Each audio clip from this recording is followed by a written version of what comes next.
নমস্কার, আমি পাপিয়া। তোমরা দেখছো পাপিয়ার গল্প কথা, প্রতিদিনের জীবনের খুঁটিনাটি গল্প, হাসি, আনন্দ আর একটু ভালো লাগা নিয়ে।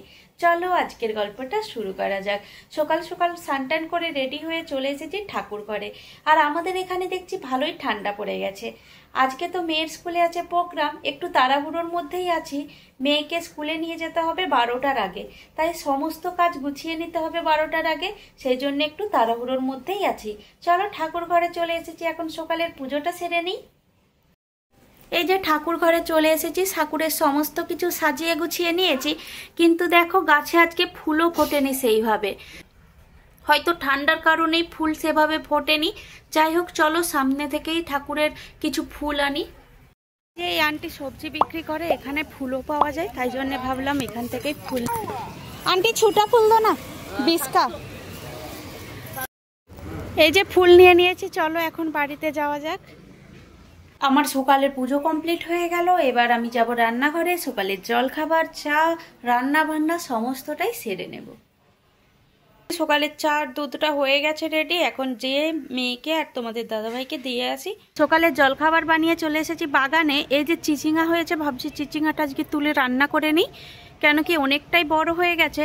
ওই যে ওখানে একটা দেখছি ছোট হয়েছে, আর ভিতরে ভিতরে হয়েছে, অনেক উচ্ছেও হয়েছে।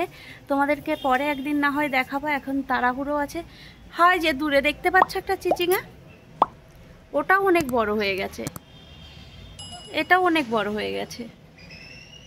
চলো দূরেরটা পারলে অনেক ঝামেলাও আছে, আমি এই সামনে থেকে একটাই পেরে নিই, একটাতেই হয়ে যাবে।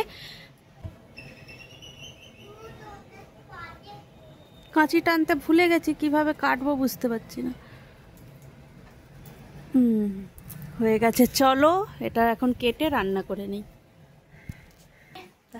এখন বাজে 11:40, আমি রেডি হয়ে নিয়েছি। এই যে মেয়েকেও রেডি করিয়ে দিয়েছি। চলো এখন বেরোনো যাক, অনেকটাই লেট হয়ে গেল সমস্ত কাজ সারতে সারতে। এই যে মেয়ের স্কুলে প্রোগ্রামের জন্য মাঠটাকে এত সুন্দরভাবে সাজিয়েছে, দেখো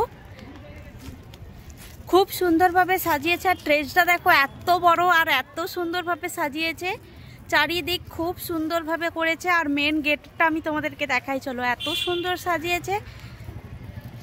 আর মেন গেটটা দেখো কি সুন্দর সাজিয়েছে, আমি এত উঁচু আমার হাতে দেখা যাচ্ছে না, যাই হোক খুব সুন্দরভাবে সাজিয়েছে। আর এই দেখো মাঠটাকে আরও সুন্দরভাবে সাজিয়েছে, মাঠের চারিদিকটা একদম কালার টালার করে। এই যে সামনের মন্দিরটা পুরো স্কুল কালার করে সুন্দরভাবে সাজিয়েছে।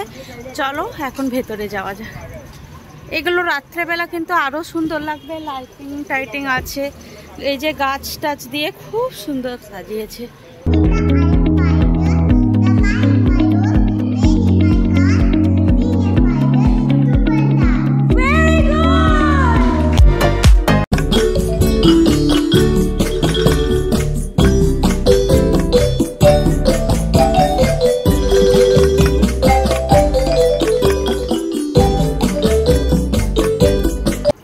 মেয়ের স্কুলের প্রোগ্রাম শেষ করে বাড়িতে চলে এসেছি। আর বাড়িতে এসে বাড়ির টুকটাক কাজ করতে করতে সন্ধ্যা হয়ে গেছে। মেয়ের স্কুলের প্রোগ্রামে আজকে সকলে অনেক মজা করেছে, মেয়েও অনেক মজা করেছে। আর মেয়ের স্কুলের সমস্ত বাচ্চারাই অনেক ভালো সেজেছিল, সকলকে খুব সুন্দর দেখতেও লাগছিল। আর বাচ্চাদের সঙ্গে সঙ্গে বাবা মায়েরাও অনেক মজা করেছে।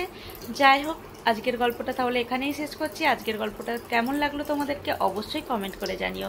গল্পটা ভালো লাগলে লাইক করো, শেয়ার করো, সাবস্ক্রাইব করতে ভুলো না। সবাই ভালো থাকবেন, সুস্থ থাকবেন, দেখা হবে নতুন আরও একটি গল্প নিয়ে। ধন্যবাদ।